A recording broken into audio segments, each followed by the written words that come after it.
بسم الله الرحمن الرحيم.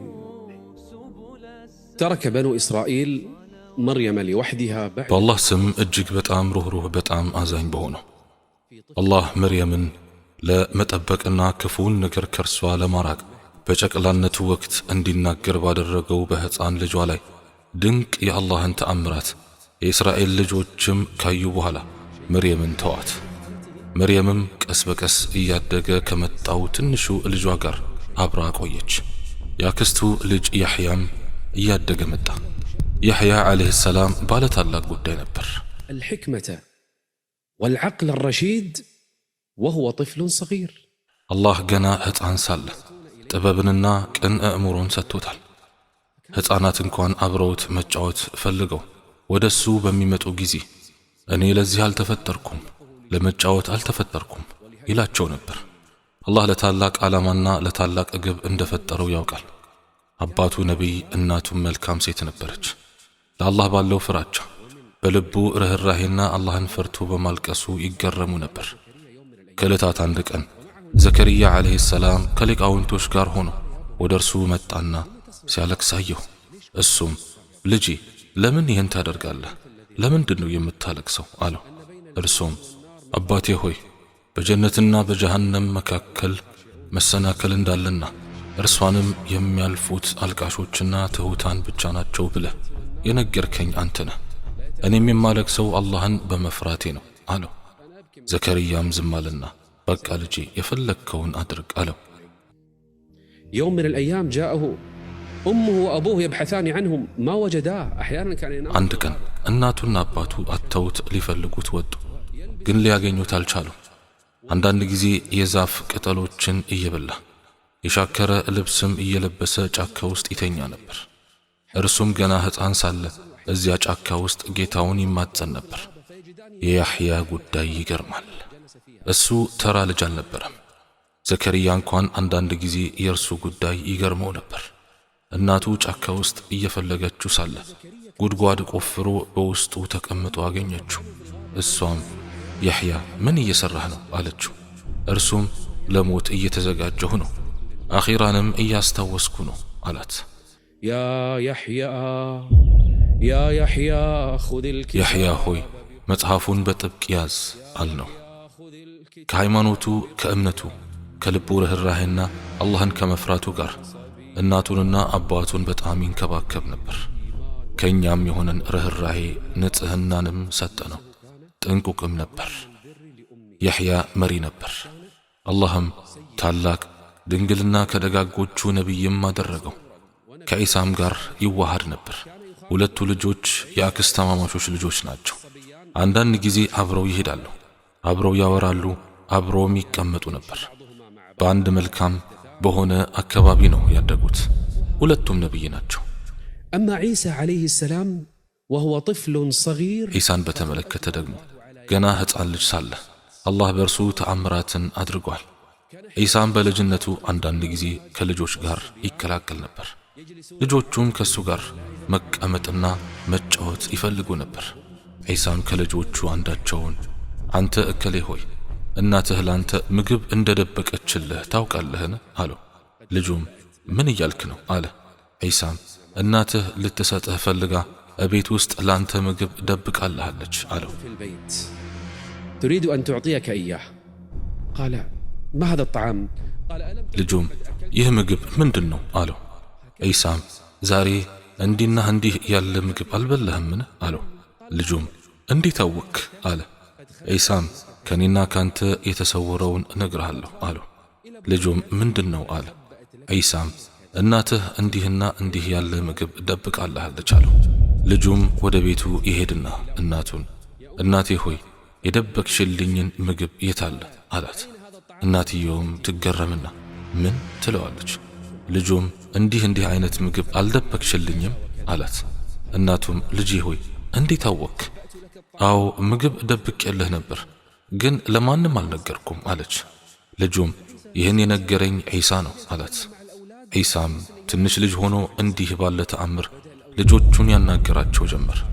ልጆቹም እናቶቻቸው ጋር እየሄዱ ይህን መንገር ጀመሩ። እናቶቹም ወሬውን ለአባቶቻቸው ማስተላለፍ ጀመሩ። حتى وصل لليهود واليهود يحقدون على ወሬውም አይሁዶች ዘንድ እስኪደርስ ድረስ በእስራኤል ልጆች መካከል መሰራጨት ጀመረ። አይሁዶችም አንዳንድ ነቢያትንና አንዳንድ ደጋግ ሰዎችን ይጠላሉ። ስለ መርየምና ስለ ልጇም አስማተኞች ናቸው እያሉ ማውራት ጀመሩ።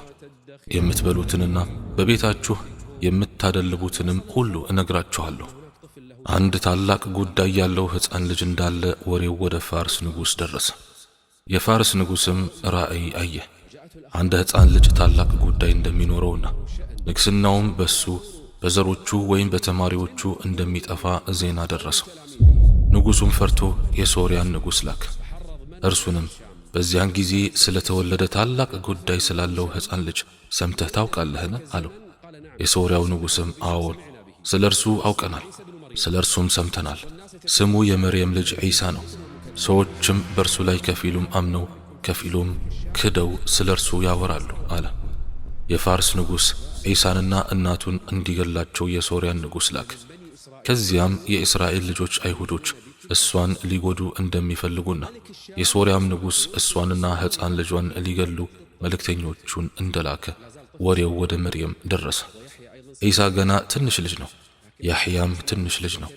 ነገር ግን ዘከርያ፣ አናጺው ዮሴፍና ደጋጎቹ ሰዎች መርየምን ለመጠበቅ ምንም ማድረግ አይችሉም። اليهود كثر وملك الشام قوي አይሁዶች በቁጥር ብዙ ናቸው። የሶርያ ንጉሥ ጠንካራ ወታደሮች አሉት። መርየምስ ምን አደረገች? ሸሸች። ልጇን ይዛ እንድትወጣ አላህ አዘዛት። የት ሄደች? በዚህ ላይ ዘጋቢዎቹ ተለያይቷል። አንዳንዶቹ ወደ ግብፅ ሄደች አሉ። አንዳንዶቹ ደግሞ ደማስቆ ሄዳ ተደበቀች አሉ። ምንም እንኳን የሶርያ ንጉሥ እነርሱን ቢፈልግም ነገር ግን ዛፎች ባሉበት ቦታ፣ ምንጭ ባለበት፣ ከሰዎች በላይ ከፍ ያለ ስፍራ፣ የሚበላና የሚጠጣ ውሃ ባለበት ቦታ ተደበቁ። ስለ ሄዱበት አገር አላህ ብቻ ነው የሚያውቅ። ዋናው ነገር ትንሽ ልጇን ይዛ መሸሿ ነው። የመርየምን ልጅና እናቱንም ተአምር አደረግናቸው። የመደላደልና የምንጭ ባለቤት ወደ ሆነች ከፍተኛ ስፍራም አስጠጋናቸው። በዚያም ቦታ አንድ ነጋዴ ነበር። ገበሬ ነው፣ አረብ አይደለም። ነገር ግን ነጋዴና ደግ ሰው ነበር። ድሆችንና ችግሮችን የሚያስጠልልበትም ቤት አለው። መርየም ወደ እርሱ ሄዳ ከድሆችና ከትንሹ ልጇ ጋር ተቀመጠች። እርሱም አስተናገራቸው። መርየምም ከትንሹ ልጇ ከዒሳ ጋር በዚያ ገበሬ ቤት እየተመገቡ ነበር። ከዕለታት አንድ ቀን የገበሬው ገንዘብ ተዘረፈ። እርሱም አዘነ። ገንዘቡን፣ ጌጣጌጦቹ ተዘረፉ። እርሱም ድሆችንና ችግረኞችን የሚያበላ ሰው ነበር። ገንዘቡን ፈለጉት፣ ነገር ግን አላገኙትም። መርየምና ዒሳም አዘኑ። ከዚያም ሕፃን ልጅ የነበረው ዒሳ ዓለይሂ ሰላም ወደዚህ ገበሬ ሄደና ንብረትህ የት እንደጠፋ እንድነግረህ ትፈልጋለህን? አለው። ገበሬውም ዒሳ የመርየም ልጅ ሆይ ገንዘቤ የት እንዳለ ንገረኝ አለው። ዒሳም ወደ አንድ አይነ ስውር ሄዶ ይህን ሽባ የሆነውን ሰው እጀርባህ ላይ እዘለው፣ ከእርሱም ጋር ሂድና ገንዘቡን ለዚህ ገበሬ አምጣለት አለው። አይነ ስውሩን ፈርቶ ይህ ልጅ ይህን ነገር እንዲታወቅ አለና ወዲያውኑ ሽባውን ሰው አዝሎ ገንዘቡን ወደ ደበቀበት ቦታ ሄደ። ገንዘቡን ለገበሬው መለሰለት። ገበሬውም የዚህን ልጅ ጉዳይ ታላቅ እንደሆነ አወቀ። ይህንንም ሕፃን ልጅ አላቀው። وبعد أيام وشهور ويكبر الصبي شيئا ከቀናትና ከወራት በኋላ ይህ ሕፃን ልጅ ቀስ በቀስ እያደገ መጣ። አንድ ቀን ንጉሡ የዚህ ገበሬ እንግዳ ሆነና ገበሬው ለንጉሡና ለባልደረቦቹ ይሰጥ የነበረው መጠጥ አለቀ። ይህም ገበሬ አዘነ። ድሆችን የሚያስጠልል ደግ ሰው ነበር። የመርየም ልጅ ዒሳም እኔ መጠጡን ላምጣልህ አለው። ገበሬውም እንዴት አለ። ዒሳም ኮዳዎችን ሁሉ በእጁ ዳበሰና እንደገና መጠጥ ሞላባቸው። ገበሬውም የበለጠ ደስተኛ ሆነ። የመርየም ልጅ ዒሳም 13 ዓመት ሆነው። መርየምም ለዓመታት ከልጇ ጋር ቆየች። እንደገና ወደ አገሯም ለመመለስ ወሰነች። ገበሬውም አዘነና ለምን ትሄጃለሽ አላት።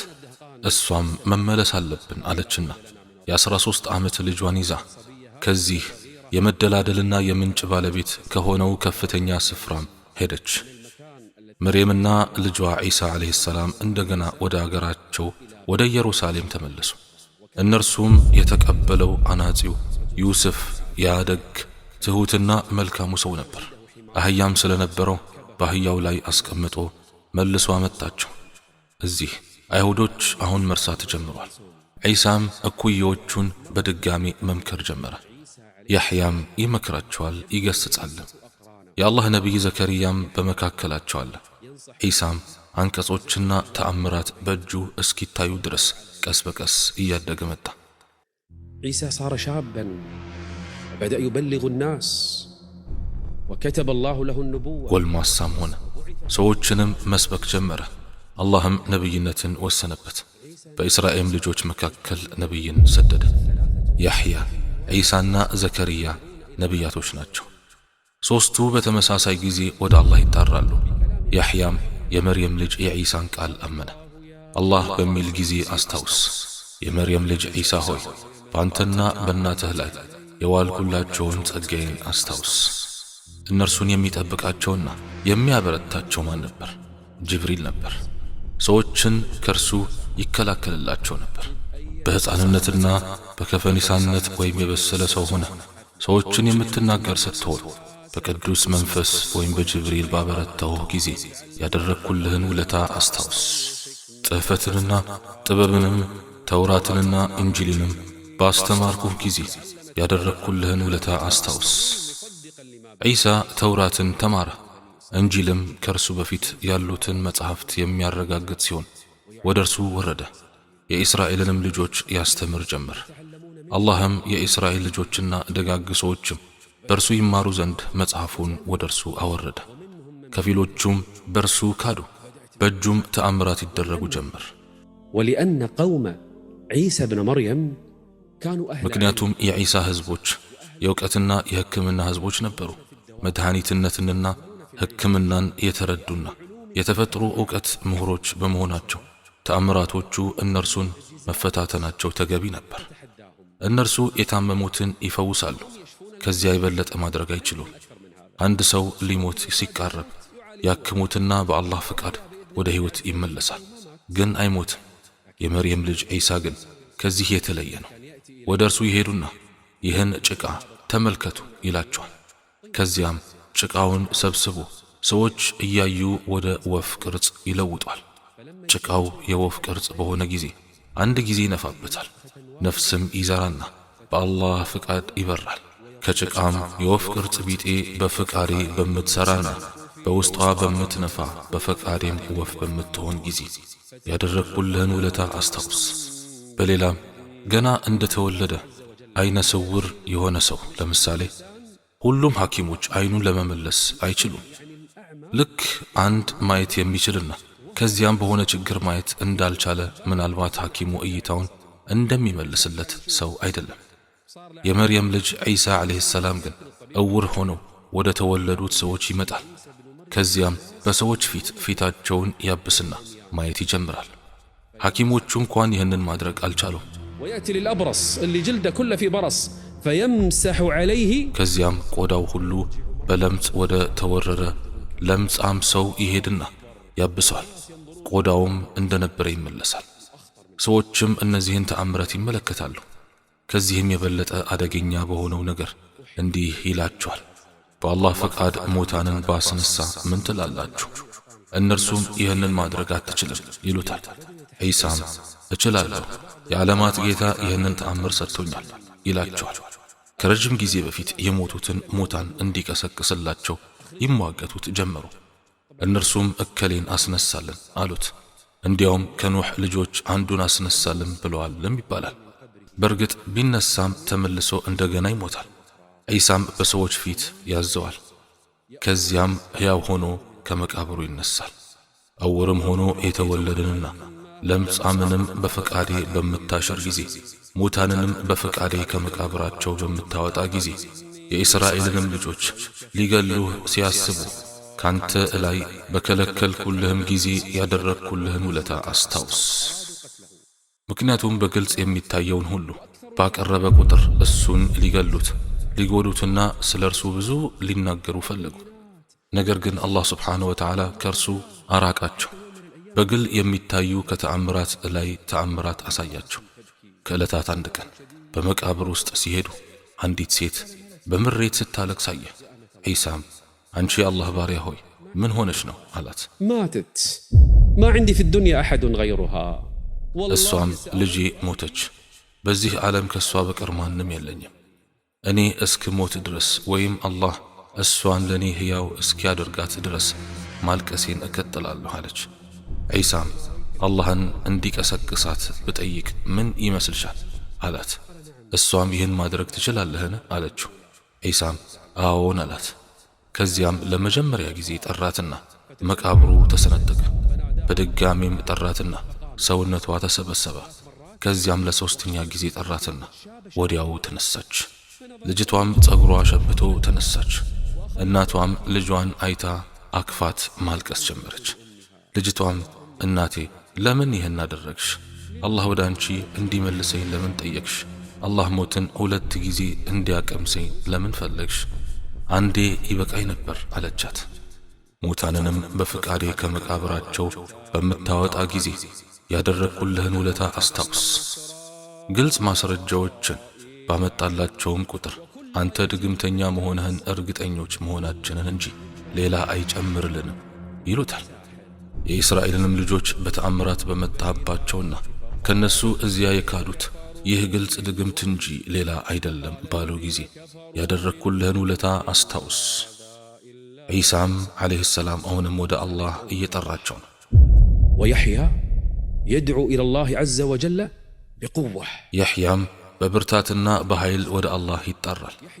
የሕያ የሚለማመጥ ነቢይ አልነበረም። አላህ መጽሐፉን ሰጥቶታል። ወደ አላህም በኃይል እንዲጠራ ታዟል። ዘከርያም ሰዎችን ያስተምራል፣ ሰዎችንም ይመክራል። ተአምራቶችም በዒሳ እጅ እየታዩ ነው። ከሃዲዎችም እያሾፉበትና እየሳቁበት ወደ እርሱ ይመጡና ዛሬ የበላነውን ብትነግረን ምን ይመስልሃል ይሉታል። ዒሳም እንዲህና የመሳሰሉትን በልታችኋል ብሎ ይመልስላችኋል። እነርሱም ቤት ውስጥ የቀረን ምግብ ምንድነው እያሉ ይስቁበታል፣ ያፌዙበታል። ዒሳም እንደዚህና የመሳሰሉትን ምግቦች አስቀምጣችኋል ይላችኋል። ዒሳ ሊመራቸው ይፈልጋል፣ ነገር ግን ያፌዙበት ነበር። በአላህም ፈቃድ ሙታንንም አስነሳለሁ። የምትበሉትንና በቤታችሁ የምታደልቁትንም ሁሉ እነግራችኋለሁ። የምታምኑ እንደሆናችሁ ለእናንተ በዚህ ውስጥ በርግጥ ተአምር አለበት። ዒሳ ብኑ መርየም ሁናሊከ መን አመነ ብሂ። በመርየም ልጅ በዒሳ ያመኑ አሉ፣ በእርሱ የካዱም አሉ። እንደዚሁም ያሕያና ዘከርያ ወደ አላህ ይጠራሉ። ሦስቱም በዚያች በተቀደሰች ምድር ተሰራጭተዋል። ሁሉም ወደ አላህ የሚጠሩ ነቢያት ናቸው። ዒሳ ወደ አላህ ሲጠራ ሰዎች በደጋፊዎችና በተቃዋሚዎች በአማኞችና በካህዲዎች መካከል ተከፋፍሏል። የእምነት ሰዎችንና እነዚያ ከእርሱ ጋር የሆኑትን በተመለከተ የመርየም ልጅ የዒሳ ሐዋርያት ተብለው ተጠሩ። ሐዋርዩ ዒሳ ብኑ መርየም አስሓቡሁ ባልደረቦቹና አብሮት የሆኑት ከሱ ሃይማኖትንና እምነትን ይማሩ ጀመር። ዒሳም ወደ አላህ ረዳቶቼ እነማን ናቸው አለ። እነርሱም ዒሳ ሆይ እኛ ነን፣ እኛም እንረዳሃለን፣ ለጥሪህም አጋዥ እንሆናለን አሉት። ዒሳ ከእነርሱ ክህደት በተሰማውም ጊዜ ወደ አላህ ተጨምረው ረዳቶቼ እነማን ናቸው አለ። ሐዋርያት እኛ የአላህ ረዳቶች ነን፣ በአላህ አምነናል፣ እኛም ትክክለኛ ታዛዦች መሆናችንን መስክር አሉ። ከዒሳም ዓለይሂ ሰላም ጋር ጥቂት ጊዜ ቆዩ። በዒሳም እጅ ላይ ለእነርሱ ተአምራት ተደረገላቸው። አንዳንድ ጊዜ ይራቡና ይጠሙ ነበር። ዒሳም ወደ አላህ ይጸልይና ምግብ ያመጣላቸው ነበር። ነገር ግን ይህ ምግብ ከየት እንደመጣ አያውቁም። ደስተኞችም ነበሩ፣ ማለትም ሃይማኖትንና ዱንያን አንድ ላይ አገኙ ማለት ነው። ሃይማኖትን ከዒሳ ዓለይሂ ሰላም፣ ዱንያን ደግሞ ምግብና መጠጥ በፈለግን ቁጥር ዒሳ ያስገኝላቸው ነበር። ሐዋርያቱም እንዲህ አሉ፣ ጌታችን ሆይ ባወረድከው አመንን፣ መልእክተኛውንም ተከተልን፣ ከመስካሪዎችም ጋር መዝግበን አሉ። መረት ልአያም መረት ለያሊ፣ ቀናትና ሌሊቶች አለፉ። ዒሳም ከነዚህ ሰዎች ጋር በመሆን የአላህን ሃይማኖት ይማራሉ። በአንድ ወቅት ሐዋርያቱ ወደ የመርየም ልጅ ዒሳ ዓለይሂ ሰላም ዘንድ መጡና ዒሳ ሆይ ከአላህ የሆነችን ተአምር እንፈልጋለን አሉ። ዒሳም ምን ትፈልጋላችሁ አላቸው። እነርሱም ጌታህ ከሰማይ ማዕድን ሊያወርድልን ይችላልን አሉት። በእኛ ላይ ከሰማይ ማዕድን እንዲያወርድልን ጌታህ ጠይቅልን አላሉ። ጥያቄያቸው ከአላህ ጋር ያላቸው ስርዓተ ቢስነትን ያሳያል። ጌታህ ከሰማይ ማዕድን ሊያወርድልን ይችላልን ብለው ነው የጠየቁት። የመርየም ልጅ ዒሳም ተቆጣባቸውና ምእመናን እንደሆናችሁ አላህን ፍሩ አላቸው። ሐዋርያት የመርየም ልጅ ዒሳ ሆይ ጌታህ በእኛ ላይ ከሰማይ ማዕድ ሊያወርድልን ይችላልን ባለው ጊዜ አስታውስ። በላይዋ ላይ ምግብ የያዘች ማዕድ ይፈልጋሉ። ከየት ነው የምትወርደው? ከሰማይ። ምእመናን እንደሆናችሁ አላህን ፍሩ አላቸው። ዒሳም አላህ በምድር ላይ ምግብ እየሰጣችሁ ነው፣ ከሰማይ ከወረደ ማዕድ ምን ትፈልጋላችሁ አላቸው። ሐዋርያቱ ለዒሳ የሰጡትን ምላሽ ተመልከቱ። ከእርሷ ልንበላ እንፈልጋለን፣ ይሄ አንደኛው ነው። ልቦቻችንም ሊረኩ እንፈልጋለን፣ ማለትም እምነት አለን፣ ነገር ግን እምነታችን እንዲጨምርና እንዲረጋጋ እንፈልጋለን። ያልከንም እውነት መሆንህንና ልናውቅና በእርሷም ላይ ከመስካሪዎች ልንሆን እንፈልጋለን ማለታቸው ነው። ሱብሓነላህ። ይህን ማዕድ ከላያችሁ አታምኑ፣ ልቦቻችሁም አይረኩም ማለት ነው። ከእርሷ ልንበላ ልቦቻችንም ሊረኩ እውነት ያልከንም መሆንህን ልናውቅና በእርሷም ላይ ከመስካሪዎች ልንሆን እንፈልጋለን አሉ። የመርየም ልጅ ዒሳ ዓለይሂ ሰላም አዘነ። ዒሳም ይህን ጥያቄ እንዴት ሊጠይቁን ቻሉ? እምነታቸው እርግጠኛ ይሆን ዘንድ ተአምርን እስከ መፈለግ እንዴት ደረሱ? እነዚህን ሁሉ ያያችኋቸው ተአምራት ዕውሮችንና ለምጻሞችን ስፈውስ፣ ሙታንን ሳስነሳ፣ ወፍንም ከጭቃ ሰርቼ እንድትበርስ አድርግ፣ ይህ ሁሉ ለእናንተ አልጠቀማችሁም? ስትጠይቁኝም ምግብን ከምድር አወጣሁላችሁ፣ እንደዚያም ሆኖ ከሰማይ ማዕድን ትፈልጋላችሁን አለ። እነርሱም እኛ የምንፈልገው ይህንን ነው አሉ። ዒሳም ዓለይሂ ሰላም ተጠንቀቁ፣ ይህች ማዕድ ብትወርድና ከዚያ በኋላ በእኔ ብትክዱ ወይም ወደ ኋላ ብትመለሱ ቅጣታችሁ ከሌሎች ይበልጥ ከባድ ነው አላቸው። እነርሱም ማዕዷን ካየን እናምናለን አሉ። ከዚያም ዒሳ ዓለይሂ ሰላም ልብስ ደረበና ብቻውን ተቀምጦ ወደ ጌታው መጸለይ ጀመረ። ዒሳም ሐዋርያቱን ለ30 ቀናት እንዲጾሙ አዘዛቸው። ከ30 ቀናት በኋላ ይህንን ማዕድ እንዲልክልኝም አላህን እጠይቀዋለሁ አላቸው።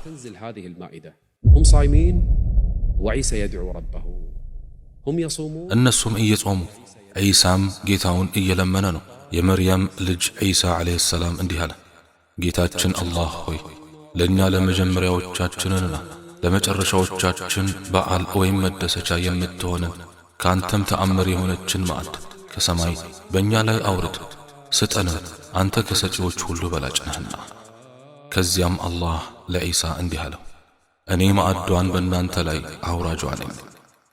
ዒሳ ሆይ ይህች ማዕድ ትወርዳለች፣ ነገር ግን ለባልንጀሮችህና ለሐዋርያቱ አሳውቃቸው። በኋላም ከእናንተ የሚክድ ሰው እኔ ከዓለማት አንድንም የማልቀጣውንም ቅጣት እቀጣዋለሁ አለ። ማዕዷን ካዩ በኋላ አለማመን ቢከሰት ቅጣታቸው እንደ ሌሎች ቅጣት አይሆንም።